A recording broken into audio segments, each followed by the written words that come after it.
Baka naman kailangan mo na magpalit ng toothpaste mula ngayon. Kung nai-insecure ka pa rin sa ngipin mo, bakit hindi mo itry itong nakikita mo sa video ko ngayon?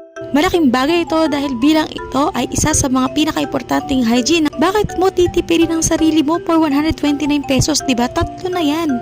For 129 pesos, ang laki na ng mababago sa ngipin mo, alam mo ba yun? Dahil meron lang naman tong multiple whitening ingredient para maging fresh, maputi at patanggal yung mga stain ng ngipin mo na naninilaw na hindi na kaya ng simpleng toothpaste lang. Kaya naman bukod sa refreshing, ang toothpaste na ito ay mabango pa. Kaya naman kung takot ka sa dentista, nako, kailangan mo nang simulan ang pagbili nito at paggamit nito dahil para ka na rin talaga nagpa-cleaning ng ngipin sa dental clinic. Kaya naman sa halagang 129 pesos dyan sa aking yellow basket, meron ka ng 3 tube. O, diba? San ka pa? Mura na, sulit pa. Kaya sa akin ka bumili Check my yellow.